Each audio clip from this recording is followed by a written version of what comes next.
Hello and good evening, all our teachers, our panelists, and everybody here at Team Square Panda. We are back with the continuous professional development teacher training programs with Square Panda team and all our eminent panelists from across the country. Today we have Bandan Preet ma'am from Delhi, or we can say Gurgaon to be precise. And we also have Dr. Rita Sonawat or Professor Dr. Rita Sonawat from Mumbai. And today we are going to discuss on how the studies can improve in the classroom by using various strategies. So I'll quickly ask our panelist Bandan ma'am to introduce ourselves, and then we move over to Professor Rita Sonawat for her what we say presentation of the day. Thank you. Over to Bandan ma'am, please. So, thank you so much, Mr. Chandar Murjani ji, for the kind invitation that you extended across to me on account of Square Panda India. It's indeed a pleasure to be here. And obviously, it's a moment of pride for me to be sharing the platform with Dr. Rita Sonawat. And now, moving on to my introduction. So, I'm an edupreneur by profession, a communication and life skills coach by passion, a youth skill mentor by choice, an environment crusader and social edifier at heart. Besides this, I am also an editor, a proofreader, a translator, a voiceover artist, all rolled into one. I have with me the rich experience of being an academic head at one of the prestigious schools in West Delhi, and I have also been the assistant professor of economics at various teaching learning platforms, a few of them being Trinity Institute of Professional Studies, as well as the All India Institute of Local Self Government. So I think I'm driven by the mission, which is empowering masses, transforming lives. So that's all about me. That's an awesome introduction, no doubt about that. And today, our all our teachers would be really feel enlightened to be there and to listen to you as well as Dr. Rita ma'am. So now I invite Dr. Rita ma'am to have her presentation with the teachers. And teachers, please don't forget to ask your questions in the chat box. We'll be definitely picking up all the questions from there also. Over to Professor and Dr. Rita Sonawat. Good evening, everybody. Thank you very much, Dr. Chandar Morjani ji. And I'm very happy that he has have two people from two different metropolitan, one from Mumbai, one from Delhi. So that's a interesting thing. And both places, I can say education is really going very strong. So we just saw the little glimpses of Square Panda, and I was noticing there was no teacher, and the students are learning by themselves, by the tablet and by the book. And the way the environment was showing this, I don't know where it is shooted, but it looks like it is in one of the BMC schools. So the child was so engrossed in learning. So that shows that children, if right material, right equipment, and right environment is given to the child, children can learn very fast by themselves also. So that is one thing I thought I must be telling you from the glimpses of a small this video which was shown. And very happy to be joining with Vandan Preet, because she is a voiceover artist, and we will take advantage of it. Maybe we will request her to show us some glimpses of because in early years, especially in preschool, we really need people, those who have a who can give voices of different Yep. ways, and different Characters. characters. So you have that talent, so we will like to be like listening from you. And I'm very happy that before we have joined, you have shared with us, like, you have written a book on phonetics in 2004. So that is one of the area which in preschool everybody is looking for such kind of material. And we'll be very happy if that material you can just translate into the video and bring it back to all of us. That will be really Sure. nice. So with this background, the topic which is given to me, I'll just show you my presentation. So I'm just opening the presentation.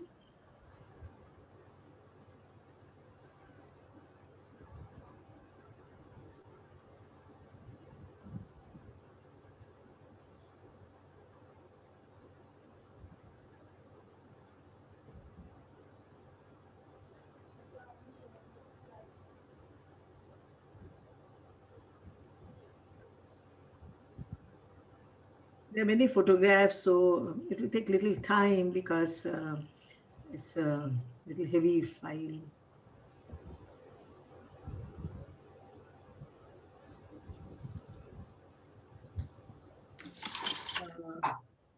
Is it coming? Can you see it's coming? I think Spinning? it will take, yeah, it's down. Your downward. screen. The PPT has not yet come in, but we can see your screen, ma'am. Now can you see the PPT? Yes, we can see the first slide. You can see the first slide. Okay. Okay, so let the I just put it on the slideshow so it will be easy for everybody to see it. Is it clear? Yes, ma'am. Okay, so the topic which is given to me or today's panel discussion topic is student-centric learning strategies. So first we'll need to understand, because I have gone to many schools and I've seen in a brochure they write our school is student-centric, and when we go to the classroom and we see the environment in the classroom, it is so much teacher dominated. So I never understood either they don't know the student centric means what, or maybe it is very difficult, because I remember myself also, one of the vice chancellor in SNDT Women's University told us you should be having zero lecture classroom. And that was a time we were like, if we will not teach, how we will be reaching to the students?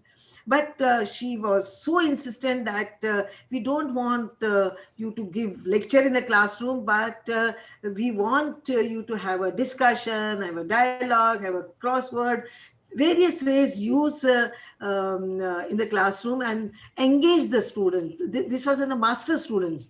And now I'm coming back to the preschool. So preschool also we are saying the same thing, like child centric. It means the decision should be made by the child.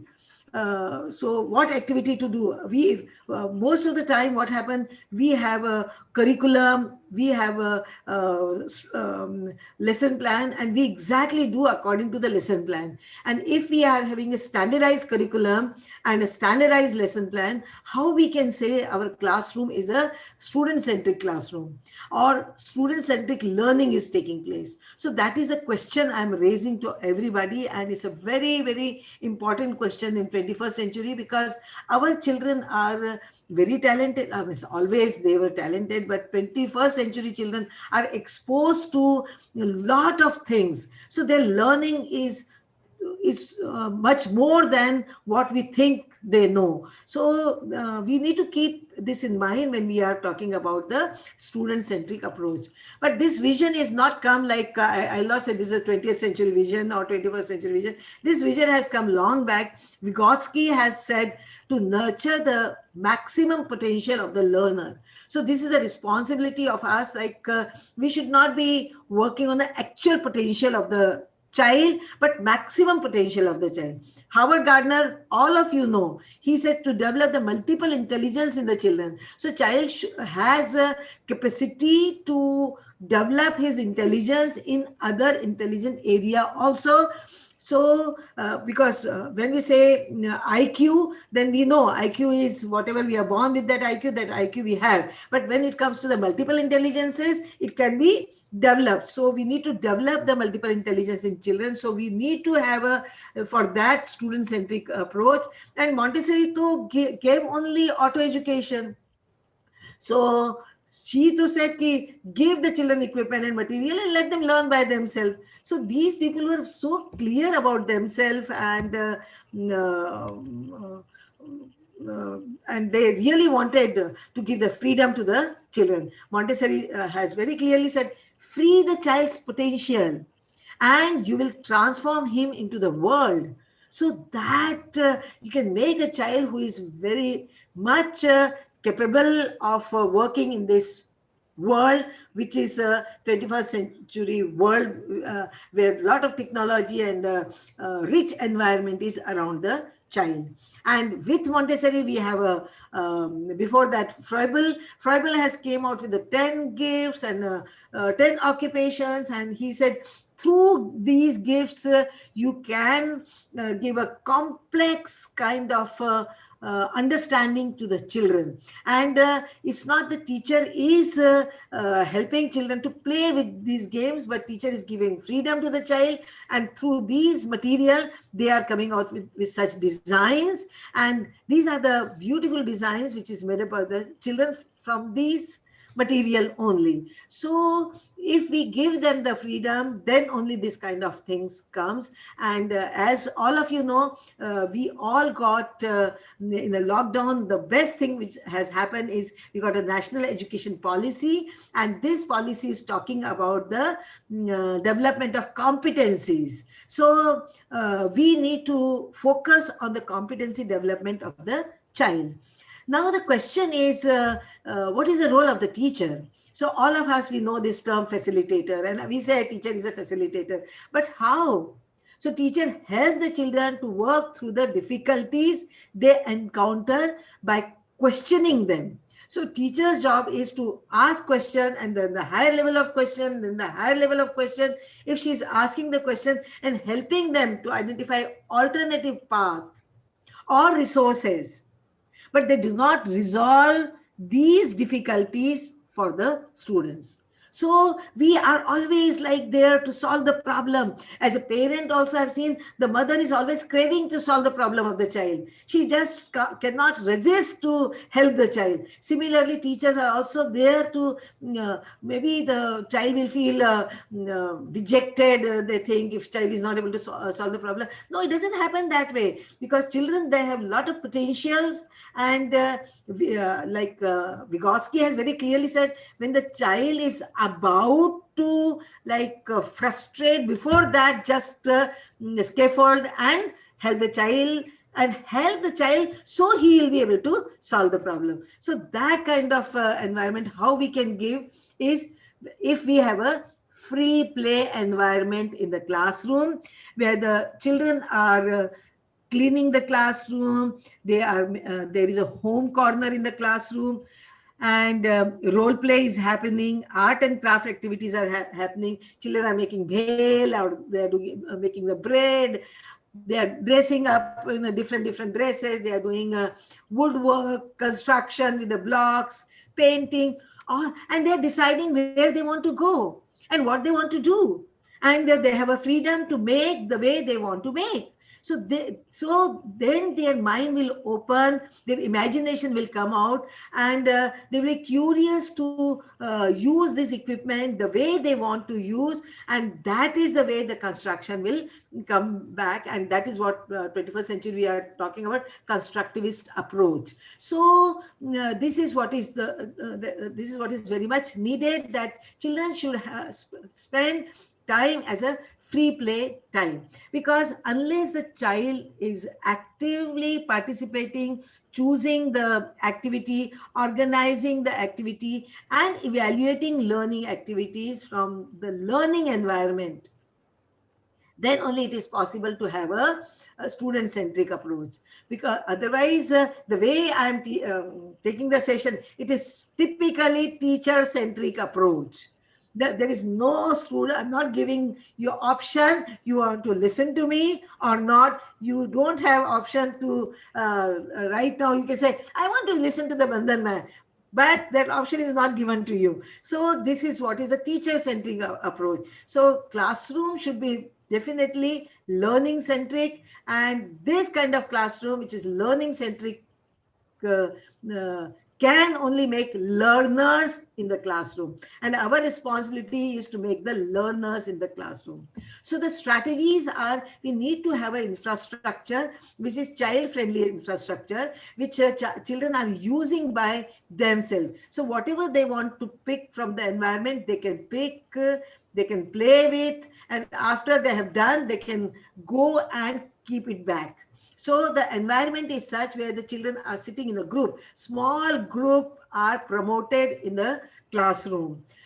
So what kind of competencies we are developing? When the children are in the small group, then the communication and collaboration is taking place. And these two competencies are developed when the children are in the small group. One child is asking, put one stick here. The other child is saying, where? The third child saying, yes, you are right, it should be there only. So when this kind of communication is taking place, then what happens? The children, they are developing social competencies also, and social competency is very important in earlier stage. We all know in lockdown, when we are isolated, how we are craving to meet our friends, how we are craving to spend some time, and picnic we have forgotten.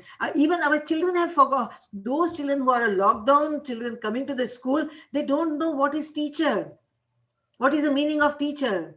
They don't know what is the meaning of school. They don't know what is classroom and classroom environment.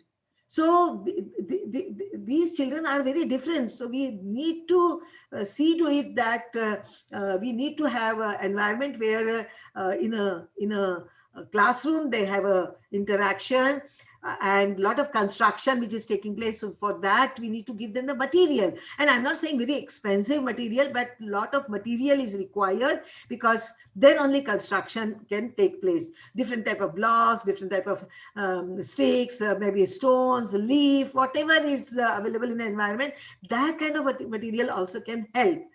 Third strategy is, we need children develop critical thinking by themselves, because when they know the square has four sides and they got something in the material and there they have seen, oh, it has a five sides. So the question, they're curious now, what it is called which has a five sides. So that shows that critical thinking has started. Child has started thinking that what is it called? It must be calling. And when the question comes from the child, then you know how the children can remember and retain. So, and if you have heard national education policy, 4 to 5 places the policy is writing to develop critical thinking in the children. So it's very, very important competency which we need to have. Then problem solving, as I told you, give children space and time to solve their problem by themselves.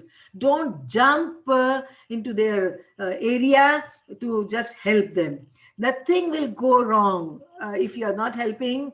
The child will be able to come out with his own strategies, and that is the learning. And this learning, if it is there, then it will be with the child throughout his life. Then some of the classroom rules should be put in the environment where you can make these rules with the children. So these rules are coming from the children, we need to listen to the teacher, listen to the other children, listen to our classmates. So listening ears. So we need to have a listening ears. So if with the symbol, if you are making like this rules, children will be identifying with the symbol that this is the listening ears. Inside voice. So you are not supposed to make voice all the time, but keep your voice inside because you're listening. So keep your voice inside all the time. You don't have to speak. Hands and feet should be on yourself. So while going, because you have a classroom where a lot of displays are there, so it should not be moving in such a way your hand, because of your hand, and the accidents are taking place in the classroom. So to avoid that, it's very important that hands and feet yourself, and looking eyes. Children needs to observe as much as possible. Yesterday we had a session on mindfulness, and for the mindfulness also it's very important that we need to have full mind on what we are seeing, what we are observing. Complete attention is required. Next strategy is creativity and imagination. So for that, again, let them sit in a group and let them ask each other what you are making. So I'm making a floating house. So it is coming by themselves only what exactly is their imagination and how they are making. It may not look like the way they are thinking, but for them, it is a floating house. And as a teacher, we need to accept that as a floating house. Next competency is a citizenship. To develop this is very important. So for that, we need to have an environment like maybe our my colleague can say Delhi people, because of they have a parliament and they have a president house and 15th 26th January. So automatically Delhi people have that citizenship thing in their blood. But we need to develop, and for that we need to have a responsibility chart in the classroom. So we don't have to tell the child what is your responsibility, but this chart is saying, like the first chart where this child's responsibility, he's a line leader, so he has to take care of the line. This child has a second child has a responsibility of switching off the lights when he's going out. The third child has a responsibility of the calendar helper, where the child can say, what is the date today. So like this responsibility chart, children, they come in the classroom and they have a responsibility to see from the chart today and for 1 week what is their responsibility. And when you have this responsibility, they also have a equal anxiety to perform in a better way. So let them give that little anxiety, and it's good for the child because performance come with a little anxiety, and when they do it, then they have that confidence, and it leads to self-esteem. So this kind of responsibility chart, teacher doesn't have to tell them, see, this is your responsibility. No, they have to come, observe and learn by themselves. And digital literacy, you have seen in a Square Panda, when they have shown, this is very, very important. We love or we don't love, but we cannot even ignore digital literacy. Now the lockdown has taught us. I was one person who was very much against, but it has taught us it's very, very important. So what we have to make our children give the competency that they need to learn. So they are learning here to learn. And if you are making a learner in early years, I think so, it means we have done a good, our responsibility.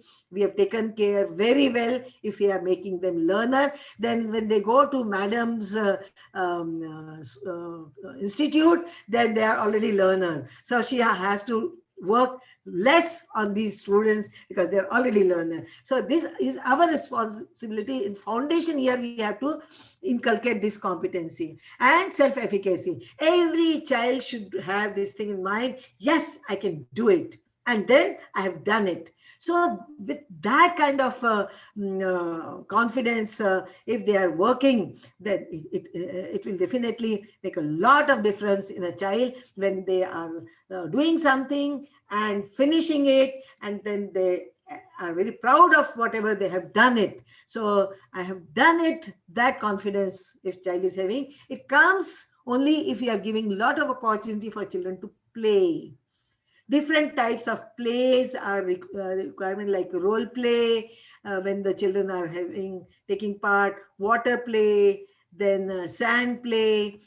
So these kind of, where a lot of material is in the sand. So if this kind of environment is there, children in a small group, they go there, they can talk to each other, they can collaborate and play. So you have to just observe the children and understand. So for that, what belief we have to have as a teacher?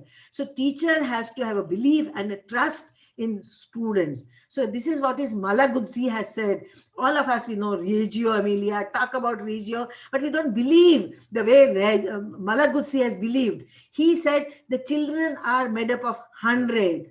They have 100 languages, they have 100 hands, 100 thoughts, 100 way of playing, 100 way of speaking. So they have all 100 ways of singing, 100 ways of joyous mood, 100 ways of understanding, 100 ways of discovering. They have 100 ways of inventing, and children have 100 dreams. So all these 100 children are having, and what we do as a teacher, we do, you do the way I say. So we steal the 99 ways of the children, and my way is the highway. So you do exactly, my power is with me as a teacher. No, teachers, please don't do it. You have to explore, let them discover, let them invent, let them play with their dream, because children have a high level of curiosity. They have a high level of imagination. They're born with this curiosity. We are not inculcating. This is a mind development. They have imagination. They really want to go on in imagination. They, with the family, want to go. I remember once when the flood was there in the Mumbai, and whole Mumbai was flooding. After the flood, when the children, they came in the classroom, the child has made a very nice drawing. It was not looking like, but child has interpreted that all of us, we are flying in the sky with all classmates, because it's a flood, so we cannot sit in the class, so we are flying in the sky. So they have that kind of imagination. So we need to give them the expertise. And these are two examples which I have taken from the children's imagination. Just they had a spoon, fork, and knife, and sitting there, the child has made an aeroplane. You see, they have a toothpaste and a toothbrush, and their children have made a flag. So if you don't give any structure to them, then this kind of result come, and this is a child-centered, child-centric imagination and results.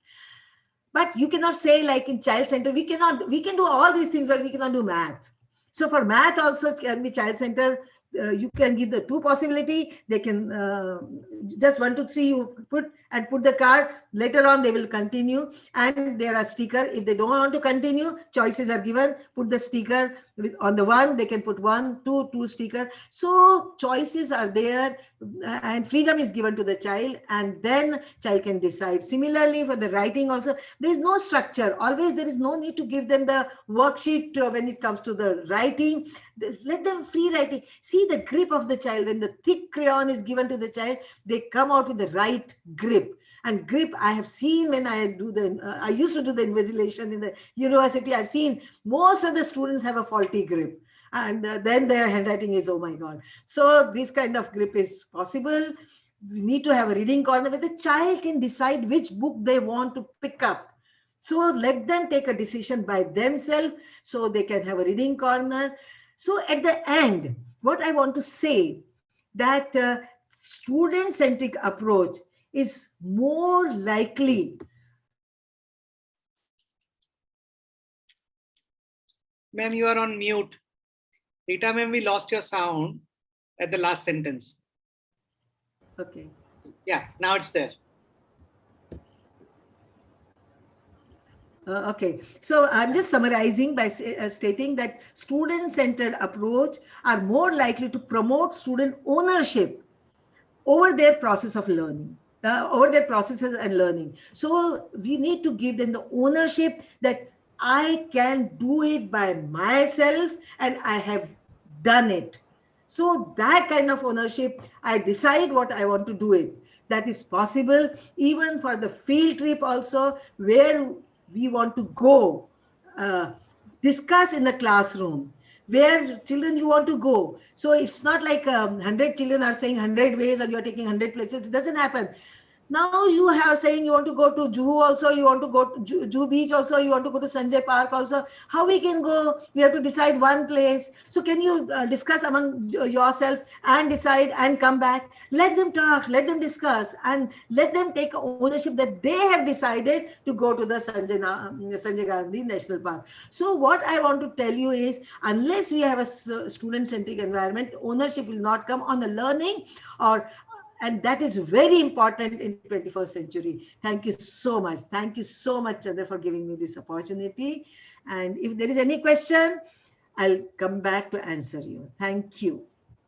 Thank you very much, ma'am, for sharing the entire encyclopedia of how a student-centric studies can be conducted. And it requires actually a big heart for a teacher to tell that the child, you are in the driving seat. It requires a big courage on the part of the teacher also. No doubt about that. And now we have Mandanpreet ma'am. There were a few questions coming in which we'll try and pick up at the end. there was some specific questions also about how to handle special kids and all.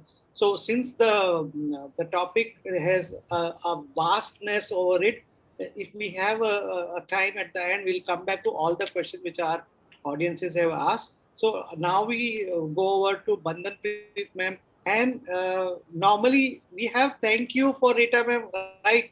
Can we have a welcome note, because this is going to be the most rocking session for all the teachers. And are you all ready to sing at your home, wherever you are sitting in front of your laptops? That's the question Bandhan Preet ma'am has asked me. Ask your audiences, are they ready to sing? So only Monali is ready. Yes. No, we have Lubna, Swati, a lot of people saying yes. That's really brilliant, Yeah, so and over to that's Bandhan. Yeah, and that's very important. As they say, sir, a teacher, once a teacher, always a teacher. I think it should be once a teacher, always a teacher, and both a learner as well. So that's the yeah. whole beauty of being a teacher. So thank you so much for helping me initiate this talk for today. And before I start off with what I have in hand, I think Kalpana Raj ji asked a question pertaining to how can we incorporate student centric learning when it comes to online teaching learning. So I would want all the teachers to put down in the chat box uh, these few things. Number one, please write your full name, the date for today, and also mention one word that describes you. Please write your full name, your date for today, and one word that describes you. Thank you so much. So these are the names. Let's have today's date and one word that describes you. Let's have some quick answers. Brilliant. Great. Yeah. Okay, so I've got a lot of names. Yeah, fun loving, trustworthy, amazing, hardworking. And that's where you get to know how to start a lesson on describing words. It's the students who gave you, I mean, you being the students, the mock students for today. So it is you people who've actually started out with so many describing words, and that's how you start off your lesson on adjectives or describing words. So that's one of the online activities that you could take up. And I hope, Kalpana ji, that answers your question as well. Yeah. So, having said that, let's move on to the topic for today. So, one more thing that I want you people to put down in the chat boxes: when you were kids, what, according to you, defined a school? When you were asked to, recall as to what is a school, or you were asked to write an essay or a paragraph on my school, what are those various things that actually came to your mind when you were a kid? So, let's have some answers for that too. Okay, full of joy, studies, discipline. Nice answers. Great. So let's have the next answers. Now, let's have the next set of answers now. So, yeah, okay. Playground, discipline, studies, active, working. Correct. My school is the best. Absolutely right. So I've come across some really good answers, but I think if I sum it down, I would say chalkboard, desk, homework, books. The day starting off with, the ring of the bell, the day ending with the ring of a bell. I think that's exactly what defined a traditional model of education. And it was such a model of education which also said that there's only one way to teach students. But as ma'am just mentioned, Rita ma'am just mentioned, I think we are ready to succeed only if we are ready to rethink, and that requires us to rewire, reset, and restart ourselves. Now, see, it's all about. Let me draw an analogy here. For example, if I were to rebuild or remodel my house, what would it mean? It just wouldn't mean that I have to just paint it up, right? I don't just need a new coat of paint. I need to modernize it. I need to strengthen what works, and I also need to fix what doesn't. And that's exactly what we have to do in our classrooms when it comes to student centered learning. So that paves way for the entire concept that we are going to be discussing for today. And with that, I'd like to share my screen. So,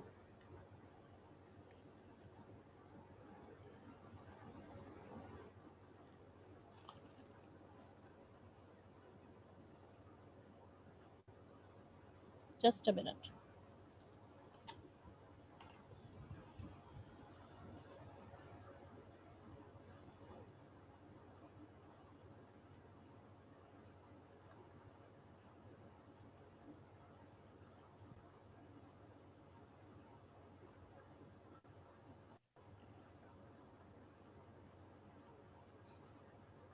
I'll just take another second to just start it off. No worries, ma'am. Please take your time. The Yeah, teachers have enough to think about. Rita ma'am has given a lot of strategies to yeah, think. absolutely.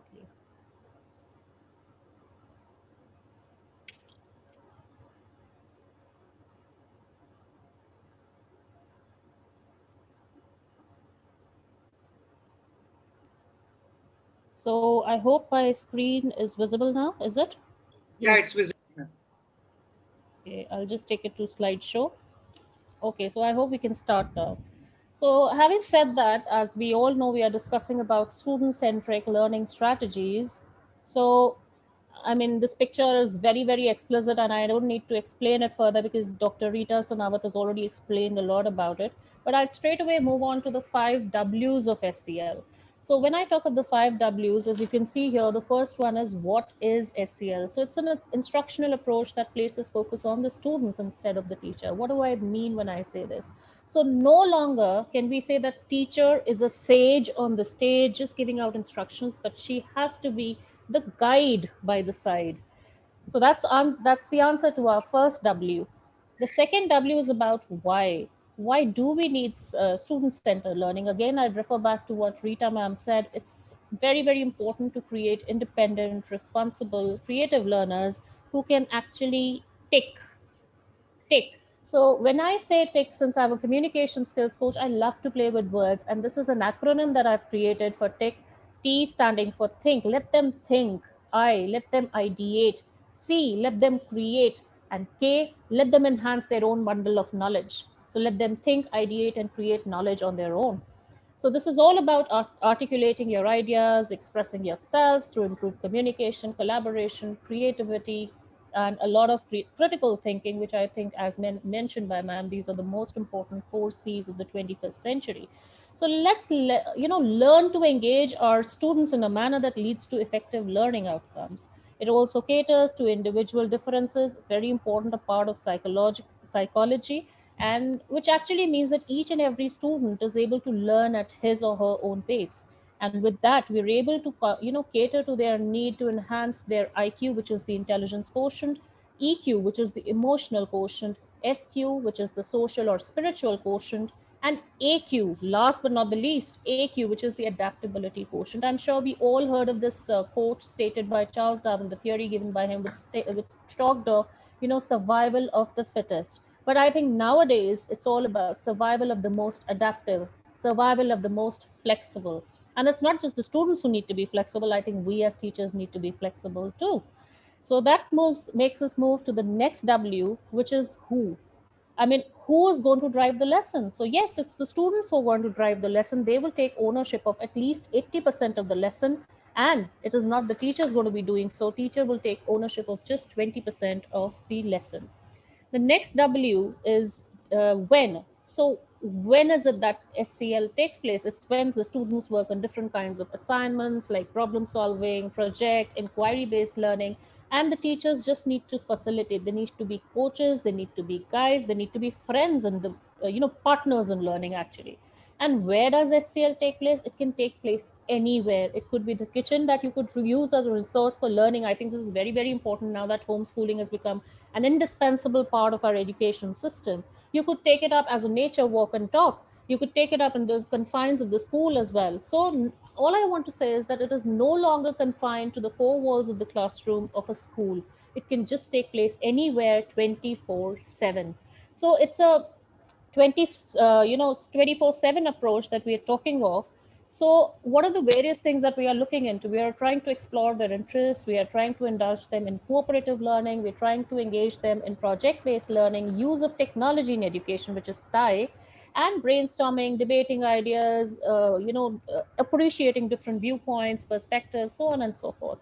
And this obviously requires a lot of transformation both on the part of the teacher as well as the student. So, as we can see here, what the teacher is required to do is through her SEL strategies that she adopts in classroom, she transforms from being a didactic, a director, an authoritarian figure to being a partner in learning. As a matter of fact, I feel that teaching learning is going to become more of a symbiotic relationship wherein both of them are going to benefit from each other. They both are going to learn from each other. That's what is the beauty of SCL. Next, as far as the students are concerned, obviously what we can see is that when it comes to SCL, students get both a voice and a choice, and that what makes them feel empowered. So students are the active doers, teachers are going to be the organizers. What I have seen over a period of time, and I'm sure Rita ma'am will also agree to it. So what happens is normally there are two kinds of students. There are ones who are excelling all the time and they reach their goals and be successful, and there is another set of students who are just getting by, and why they are getting by is not their fault. It's because the education system is not catering to their interests. It's not catering to the kind of passions or the kind of abilities, capabilities and competencies that we have. So we are looking at a system that brings both these kinds of students at one platform like this, and so that ultimately through SCL it helps them not only build their skills, interests, but also helps them hit the academic excellence standards as well.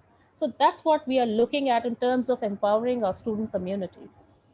Let's move on to the four principles of SCL now. I think ma'am has already discussed, so I'll just quickly sift them through. Learning is going to be personalized. Learning is going to be competency based. A very important quote I think all of you must have heard is, you cannot judge or gauge a fish's capacity or competency based on his or her ability to climb a tree. So let us gauge our students on the basis of the competency that they are good at, the skills that they are good at. The next thing is learning happens anywhere, anytime. As I mentioned, it's 24/7 learning, and students take up the ownership of learning. The onus of the lesson is on to them. So I'm sure all of you must have been to some kind of a restaurant at one point of time or the other. What's the difference between a la carte system of food and what is this buffet system? Does anyone know? Could anyone put the answer in the chat box? What's the difference between these? So I'm trying to draw an analogy here. So, what's the difference between the a la carte system and the buffet system that we have at different restaurants? Let's have an answer here.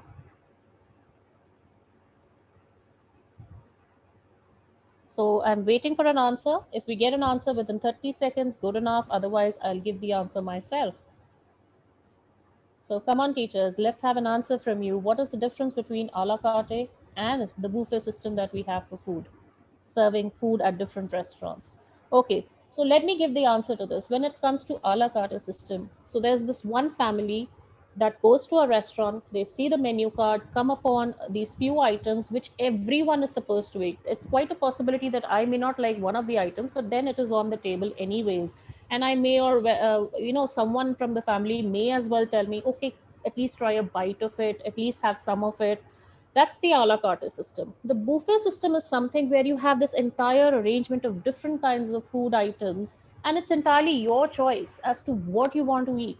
I mean, as per your requirement, as per your liking, you have this entire choice at your hand, and that's exactly what we need to do as far as the education system is concerned. We don't need to follow the a la carte system. What we need to follow is something that works for all, which is the buffet system. So I hope I've been able to make it very clear. Let's move on to the next thing. So what we are looking at is the emergence of an anywhere school 2021. So as you can see here in the picture, there's a child who's in the garden drawing away to glory. There are children who are sitting in the kitchen area, and they're taking online classes. So a classroom goes well beyond the confines of the classroom, right? And what is also important to understand here is that dining tables, I think since the time we have been in this pandemic, since the time we are, going through this entire set of problems because of the COVID-19 thing, the dining tables have become our desks, the chat rooms have become our classrooms, the parents have become partners in education because homeschooling has become an indispensable part of our day-to-day lives. And students, I think, have developed a lot of self-realization skills, and I think these skills are very, very important when it comes to the new world that we are surviving in. It's the VUCA world. The VUCA world, as in something which is very volatile, something which is uncertain, something which is very complex and ambiguous. And that's what necessitates the need for SCL, because we need to increase student engagement, we need to increase student learning, long term retention, and foster their skills and competencies. So let's move on to our next thing. Now, see, there are a few points that you need to remember here when you indulge students in SCL, because number one, non-participation of any student destroys, their attention. I clearly remember this movie Hitchki. I'm sure you all must have seen the movie. That there is this class called 9F, which is very difficult to handle. And that's probably the reason why, as far as the entry of Rani Mukherjee is concerned into the movie, before that, the students were just not attentive in class. They did not want to listen to any teacher. Perhaps if they would have engaged the students just like Rani Mukherjee did, with a lot of SCL there, probably they wouldn't have been such a nasty lot, and they would have paid a lot of attention to their teachers. The second thing is that if the students can explain the content, you as a teacher just don't need to repeat it. I think that's precisely the reason why in higher classes we have the system of what is called flipped classroom, wherein the students are required to research the content, they look up at YouTube videos of different kinds, come back to the class and present the same matter in their own words. So that's a brilliant idea, actually. The next thing is you could encourage teamwork. Again, I'll draw my inference from the movie Hitchkey, wherein class 9A and class 9F together they collaborate towards the end of the movie and they come up with this beautiful science project. So I think that's all about teamwork. It's all about together, everyone achieves more. So we work like a team. The next thing is it promotes diversity in perspectives and styles. So I remember this book, which is very, very famous among kindergarten students, and it's called Mrs. Wishy Washy and Her Farm Animals. Now, the story goes like this. Mrs. Wishy Washy has these whole lot of domesticated animals, and these animals they love to play in the mud. They get brown, dirty, and Mrs. Wishy Washy forces them to take a bath. Every time they're asked to take a bath, they don't like it. That's the reason why they don't like Mrs. Wishy Washy. One fine day, they decide to leave her. They go to the city, and then they start missing Mrs. Wishy Washy. At the same time, they realize how much she loved her animals. So these animals come back, and now they enjoy the baths that they are given by Mrs. Wishy Washy. So what you can do is you could ask, kind of give an entire narration of the story, and then you could ask the students, to narrate the story from the point of view of Mrs. Wishy Washy or the point of view of farm animals. So, were the farm animals right or wrong? Was Mrs. Wishy Washy a good caretaker? Did they take the right action as animals when they left Mrs. Wishy Washy and went to the city? So, these are the various kinds of questions that you could actually indulge the students in. This is called random brainstorming.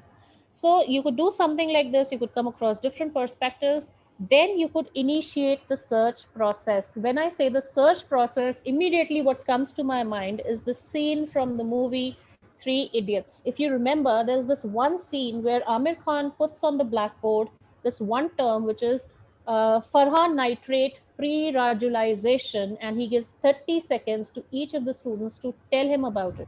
Each of the students is in a race कि मैं सबसे पहले first आ जाऊँ, मुझे पता चल जाए ये क्या है. And then Amir Khan brings around this very important point when he says, did any of the student even once think कि आज हम कुछ नया सीखने वाले हैं, कुछ नई चीज में venture करने वाले हैं? That is what we want from our students. Let them search, let them look for their answers themselves. In fact, not just answers, let them come up with a lot of questions in the first place. The last thing here is let them create something. I clearly remember this one scene from Tare Zameen Par, wherein again Amir Khan takes all of his students for a nature walk and talk, and he asks them, "ठीक है, pick up all the resources that you get from here, create something new." And it is then that he first sees that spark in Ishan when he creates something very beautiful. So let them create something. Now, let's move on to the next topic. I'm sure you can recall this movie, you can recall this song, क्योंकि अभी तक बहुत सारा ज्ञान हो गया. I want you all to pay some dhyan as well. So let's, take a break from this monotony and let's just sing this song. Bum bum bole, masti mein dole. Bum bum bole, masti mein tu dol re. Bum bum bole, masti mein dole. Bum bum bole, masti mein tu dol re. Once again. Bum bum bole, masti mein dole. Bum bum bole, masti mein tu dol re. Bum bum bole, masti mein dole. Bum bum bole, masti mein tu dol re. So I'm sure by now everyone must have, rejuvenated themselves, and now we can go on to some more gyan, right? So let's move ahead, and this is what I have for you. The first thing that we can engage our students in, one of the very, very famous popular strategy as far as SCL is concerned, is called the Genius Hour. And mind you, you have to be very cautious because there are minds at work. The Genius Hour is in progress. So, what do we do and how do we go about it? So, I've just come up with this very simple exercise for little kids. So, what you can do is you could ask them to complete these suggestions. I could write a letter to, I could paint, I could make a model of, I could do a collage about. Let them fill in the blanks on their own. And then give them these small little stickers or stars. Ask them to put down stars only in front of those answers, something that they're interested in and they want to do it. Then you could take up activities as per their interest, as per their passion. If you have different answers coming in, you could make a homogeneous group of students who put down the same answer, create homogeneous group and indulge them in group activities based on this. So this is a very very simple exercise. So this is called this is one of the activities that I have for Genius Hour. Now, what are the stages of Genius Hour? So if you can see here, I've it's not a mistake that I've made. Traffic lights ही है but ulti है, but there is a reason behind it. So first we have the green light rather than having the red light. So it says go. Go and identify your passion, your interest. Second is slow down. Take a deep breath. You know, you have to dive deeper into the topic. So you need to introspect, you need to think. So thoda slow down. Thum jao bhai. And then it's stop. Why do you need to stop? Because it's time to stop thinking and now it's time to share your perspective, your ideas with the entire class. So this is another strategy that you could follow. And I think the strategy can go into a whole lot of activities. Can anyone tell me what does mad mean here? I'm sure mad likha hai to bachcho ko pagal nahi karna hai hame. We don't have to get them mad. But what do you think? This is again an acronym. Can anyone suggest what does mad mean? Let me have an answer in the chat box. I'll wait for 30 seconds. Otherwise, I'll give it out to you because Chandar Murjani ji hasn't given me too much time, so I can't wait for a very long time. Quickly give me an answer as to what do you think is MAD? What is this acronym? MAD. You can engage them in a lot of there are these three activities that you can engage them in. And we used to have this MAD period in the school that I was an academic head at, and we came up with this brilliant idea of calling this period the MAD period. No. So the MAD here stands for M for music, A for art, and D for dance. Let them get mad with any of these activities. Then I've also seen a lot of students, they are coming up with this new concept of podcast. They could start speaking about it, record their voices, initiate a podcast. This is a brilliant concept. Then you could ask a few of your students if they're interested in sports. They could read up a few, stories about some sports persons or some kind of sports, and then they could share the stories in their own word. They could create some kind of science experiments. This really engages them. I recently gifted this science activity kit to one of my nieces. She's just 6 years old and she is having a gala time at home practicing all those activities. You could ask the student to come up with this new technique of solving the Rubik's cube in a very quick manner, or read some books. That's another thing that they could do. And if you ask your students, guys, what do you think, how can we solve the problem of pollution, or for that matter a very simple exercise in class, there are a lot of talkative students in the class. How do you think can we improve this situation? How can we ensure that all the students are participating? Give them this problem. They will come up with some brilliant ideas that even we and you cannot think of. So if it goes beyond that and we're trying to solve some major issues, climate change, pollution, stuff like that, I think you never know, you could have the next Greta Thunberg in your class. Okay, so let's move on to the next thing. So, what is this research process all about? So, it's all about day one, you have brainstorming. Now, why do we have so many days? Is because you are going to devote just about 20% of your daily class routine for this Genius Hour.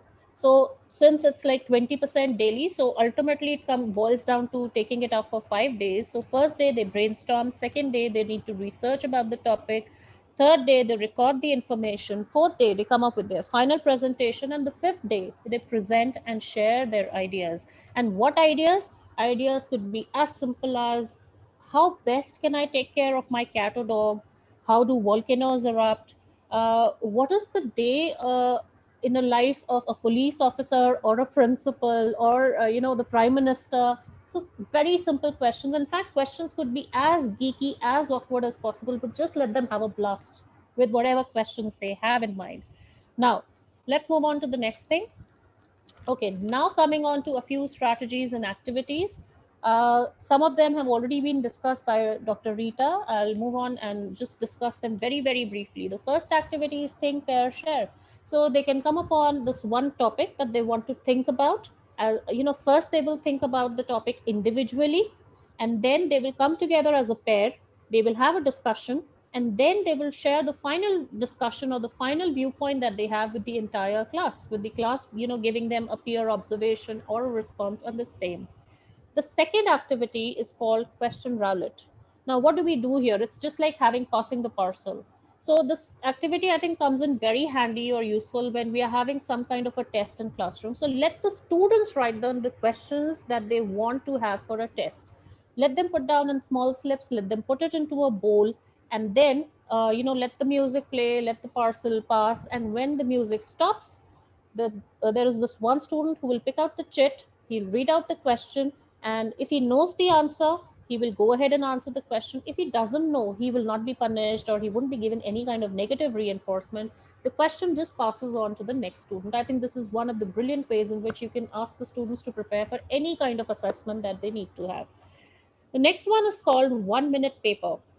So what you do here is you have these whole lot of open-ended questions जिसका कोई yes no correct answer नहीं होता है, and you ask the students to just think about the answer, write it on the index cards which have their names on it, and then they can discuss the concepts together. Once they have the teacher can collect all the index cards, and then she can read out randomly a few index cards, and then the students can have a discussion on it. The next one is called the group test. Because why I'm talking of assessment is, even though we are talking of SCL, see, there are two kinds of assessment which will always keep on going. One of them would be the formative assessment, wherein the teacher would regularly be interacting with the students while at the same time giving them some kind of a reinforcement. But believe you me, here there wouldn't be any grading, but that's the formative assessment. But at the same time, since we are preparing our students for the real life world, there will be a continuous assessment, a thorough assessment, which will gauge whether they are actually building up on their skills and competencies. So it's that kind of assessment that I'm talking of here. So you administer one test twice. So once it will be administered to on an individual basis, and the second time the same test would be administered to the entire group, and then we would average the marks of the two. So that's the way you can carry out an assessment.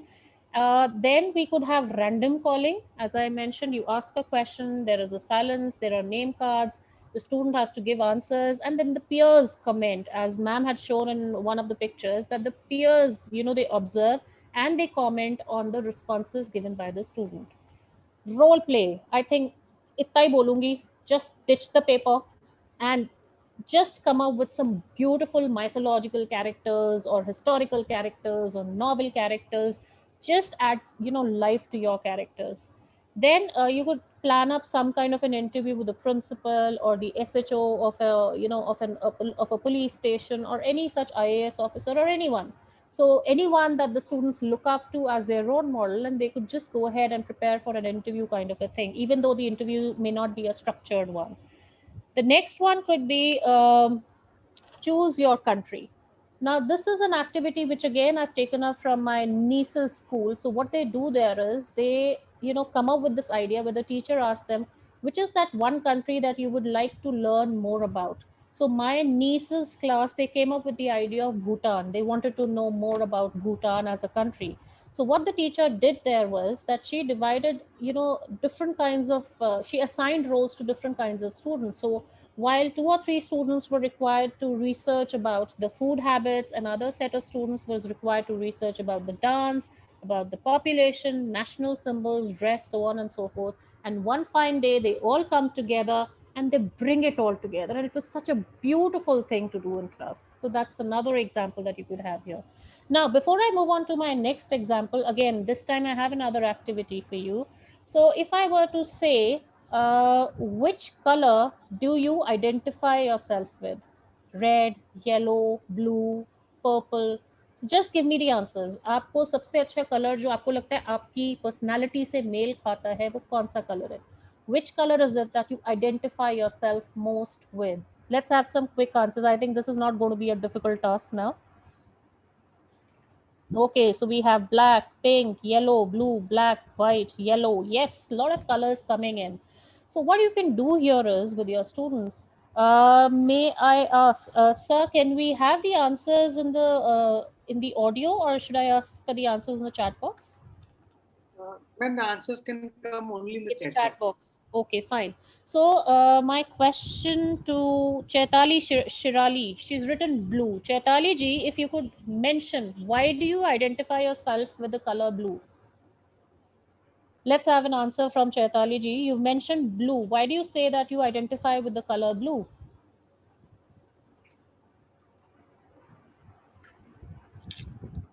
Okay, so I get one answer here which says blue is to do with brightness.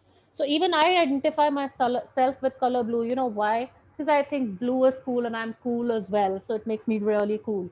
So that's one answer. And some people identify themselves with the color red. So why red? Because I think I'm very dangerous. Don't mess with me. Okay, so this is one way you introduce colors. Another way you can do it is you can just say tippy tippy tap, what color you want. But this time the teacher says this and the student says yellow or red. Suppose I'm wearing yellow. So the student says, I say, tippy tippy tab, what color do you want? She says yellow. So I pick up yellow here.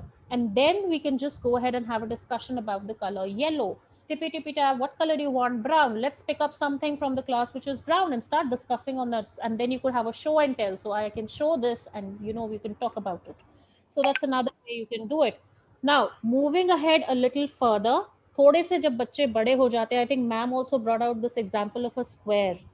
Okay, so I'll take it up from there. My question to each one of you is, uh, are you a circle or are you a square? I'm a circle or I'm a square. And again, you have to give me the reasons as to why do you say so. Are you a circle or are you a square? Let's have some answers. Okay, Swati ji, you said circle, but please give me the answers simultaneously. Why do you say that you are a circle? Okay, circle is a smiley, so I am always smiling. That's why I circle. Okay, Rehana ji says I'm a square because I have many sides, many shades to my character. Very nice. Swati Kapoor says because sorry, Mehek ji says circle has no end, so there's no limitation to my potentiality. Brilliant answers. So these are the answers that you would start getting even in your classroom. Another one, I am a ray or I am a line. Are you a ray or are you a line? Yeah, quickly before sir tells me to stop. I need you to quickly give me the answer so that we can quickly finish off with the session. So are you a circle? Are you a line? I have, okay. Namrata ji, brilliant answer. I am a ray. I'm a ray of hope. Chetna ji, ray with direction. Anurag ji, if you are saying line, I need you to give me the answer as to why. So Rehana ji says I'm a line because I'm never ending. Perfect. So as I mentioned, once a teacher, always a teacher and a learner as well. So you can never stop learning. You have endless potentialities and there is endless room for improvement all the time. Correct. It never stops. So that's brilliant. Some brilliant answers here. And just imagine, हम इतने बड़े हो गए हैं, हमारे answers अगर ऐसे हैं तो बच्चों के आंसर्स कैसे होंगे? So just let's go ahead and ask them these questions, right? So let's move on to our next thing. As I mentioned, fishbowl. So again, what you have in a fishbowl is you have 4 or 5 students sitting in the center in the form of a circle, and then there is a bigger circle outside. So what you do is, again, these 4 or 5 students decide upon a topic which they want to discuss. It has to be, maybe it has to do something with the kind of academic things that they are learning right now, and they start discussing about it. For the others who are sitting in the outer circle, this is like a symposium. So they will keep listening to it, and once the discussion is over, it is then that the outer circle students, they will start asking questions, they will start reviewing the whole discussion, they will start giving their reinforcement about the whole discussion. So that's how it happens. This is fishbowl. And then we have cliffhangers. This is one of my favorites. Please put down on the chat box how many of you, sachi batana, how many of you actually watch at least one of the saas bahu sagas on television? Please, सच सच बताना, ऐसे नहीं कि हम teachers हैं, हम थोड़ी ना ये देखते हैं, but please give me some answers. So me, yes, we do have answers. So Chandar ji, we are very lucky we have a set of honest teachers on the group today. So they are saying, yes, we watch Saas Bahu Sagas. So I'm sure if you watch Saas Bahu Sagas, तो एक चीज आपने हमेशा देखी होगी, towards the end of the serial जब last का वो 29th मिनट आता है, तो व्हाट हैपेंस इज या तो कोई बड़ा सा झगड़ा होगा, या there will be some kind of a conflict that is unresolved, some problem on to the family जिसे अभी रिजॉल्व नहीं किया गया, एंड देन व्हाट हैपेंस, धड़ाधड़ा टू बी कंटिन्यूड, राइट? और आप सारी रात बैठ के सोच रहे थे कल क्या होगा, what will happen tomorrow. So these kind of things are called cliffhangers, and that's exactly what we need to do in class. Come up with a problem, give that problem to your students and bring it to an abrupt halt. Let them think, let them give your answer, and you can have your da da da movement in class as well. The next one, an equally interesting activity, is miss the hook. So suppose I'm teaching students about the fact that green plants make their own food. ठीक है, आगे चल के we talk about photosynthesis, but छोटी classes में we do this, that green plants help to create their own food and that is the food that we eat. Now you just tell them what would happen if there were no green plants on the earth. Let them think about it and then introduce the concept of photosynthesis. Similarly, if I were to ask my question, as in, what would happen if everything that went up never came down? जो ऊपर गया वो वापस ही ना आए, तब क्या होगा? What do you think is the concept that I'm trying to introduce here? Anyone? Let's have the answers in the chat box. What is the answer? What is the topic that I'm trying to introduce here when I say anything that goes up never comes down? It's a science concept. Let's see if you know. Yes, absolutely right, Aparnaji. You were the first one to give the answer. Yes, I'm trying to introduce gravity here. So as discussed here, we've already discussed about role play, so I'm not going into that again.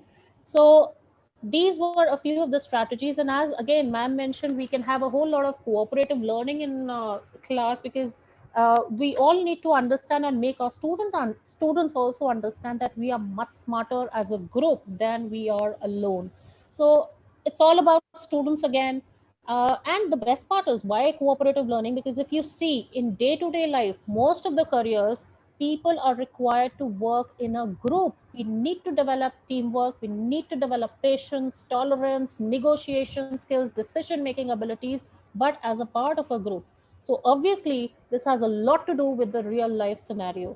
And again, when you're grouping, just make sure either you have homogeneous groups or you could have heterogeneous groups if you want to have some really different kinds of variety of ideas, or you could just have some random grouping. Okay, so that's not the point. But yes, you have to assign roles. So maybe one of them would be the leader or director, one of them would be the presenter, another one would be the reviewer, another one would be the researcher. So assign roles to them and let them just go with it. But there is a word of caution here. I want you people to tell me what are the various things that you need to be cautious of when you're engaging your students in cooperative learning. Can you have some answers here? कौन कौन सी चीज़ों का हमें ध्यान रखना पड़ेगा cooperative learning के दौरान? Any answers here? Quickly give me the answers. We are moving towards the end of the session now. Quickly. Okay, let's have some answers here. या ऑफ कोर्स इट्स शेयरिंग. ये तो आप मुझे characteristics बता रहे हैं, मुझे ये पूछना है वो कौन सी चीज़ें जिसका ध्यान रखना. Yes, behaviour. Absolutely right Anurag ji. See the thing is, एक तो बच्चे जब इकट्ठे होंगे they will be talkative, so you need to be cautious about that. The second thing is you have to make sure that the group size is proper. As they say, too many cooks spoil the broth. So आपको बहुत सारे बच्चे group में नहीं डालने, groups का number बढ़ा दीजिए, but keep a well balanced number of students in any group discussion or something. Then एक और इशू जो मेजरली आता है, there are a lot of students who would not participate thinking बाकी बच्चे कर तो रहे हैं ना, मैं क्यों कष्ट दूं अपने दिमाग को, अपने शरीर को. So you have to be cautious and you have to constantly monitor as to what the students are doing in a group. Yes, again, Chandar Murjani ji ka point is also absolutely clear. You have to give them clear cut instructions so that there is no room for any kind of confusion or conflict for that matter, because conflict आएगा तो वो भी एक बहुत major issue आ जाएगा. Okay, so let's move on to our next thing. Again, this is something which ma'am had discussed. I'll go through it very quickly. See, I can clearly show you. Normally, traditionally, हमारे parents क्या कहते थे? School में अच्छे से पढ़ो, बहुत अच्छा रहेगा, लाइफ में सक्सेसफुल हो जाओगे.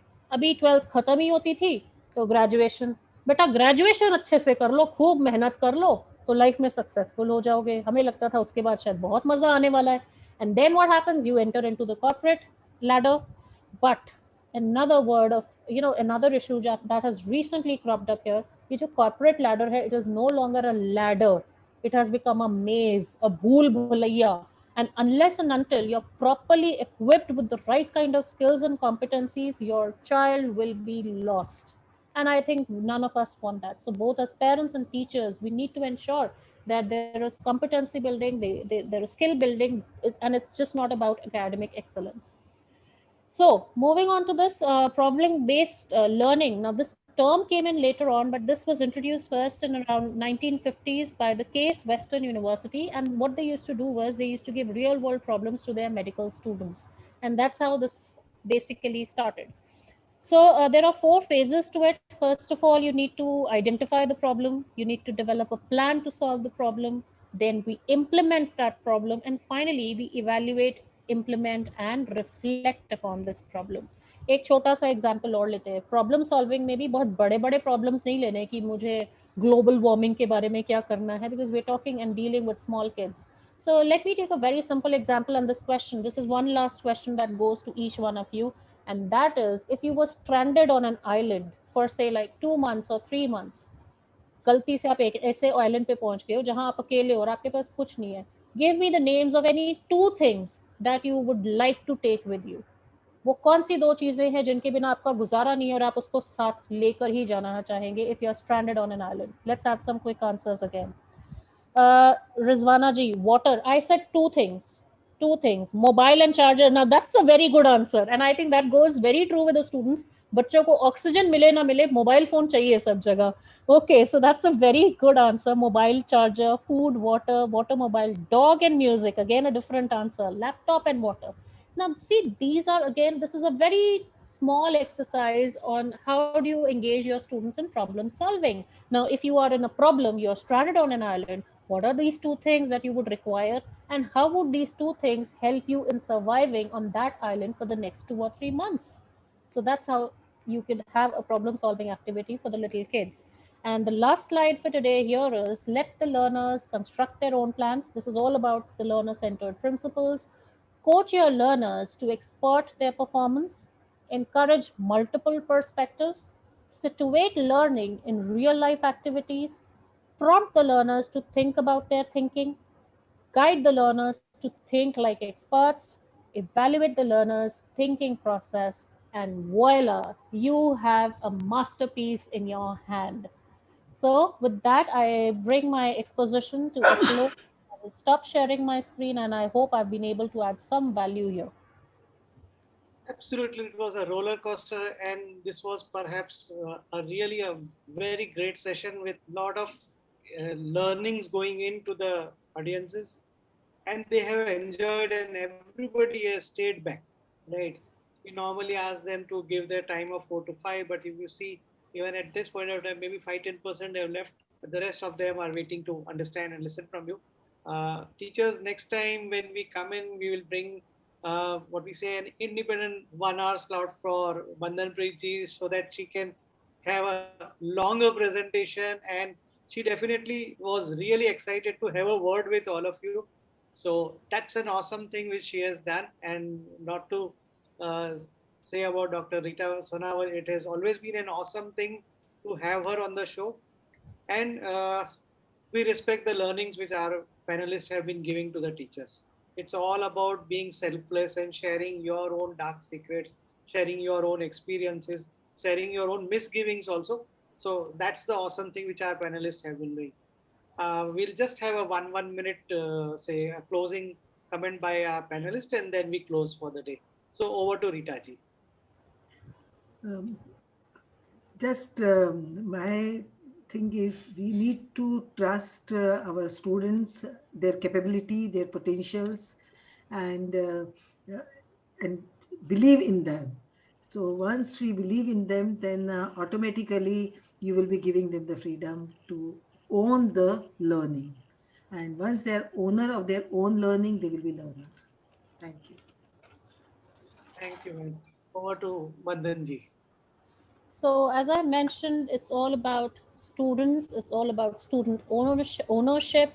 And believe you me, we try to underestimate our students. Our students think way beyond, they're way more mature than their age. So let us give them that opportunity to, come up with some brilliant ideas. And I think if we do that, if we are successful in doing that, I think the world is going to be a more beautiful way, a more beautiful place to not just survive in, but to thrive in. That's an awesome piece to say, ma'am. That they need to thrive. Definitely, they need to thrive. Survival is too basic enough. Thriving is in the sky, right? Yeah. At 37,000 feet where the Boeings go. Yeah. So definitely, we want our students to thrive and to fly. And all we can say is, with our panelists all the time helping you out, a big thank you to all of them. At every point of time they have come in. This was the 6th day of the series. Tomorrow we have the last day, and we will have another set of guests coming in. And it will also, tomorrow we'll be having a discussion about how the school will operate in the current pandemic year number 2. Last year somehow we managed it, but this year now we need to have proper strategies. So tomorrow we'll also be discussing about that with our panelists. It's a good evening to all of you, and a big thank you to all my panelists and the audiences. Thank you very much. Namaste and have a good day. Thank you. Bye bye.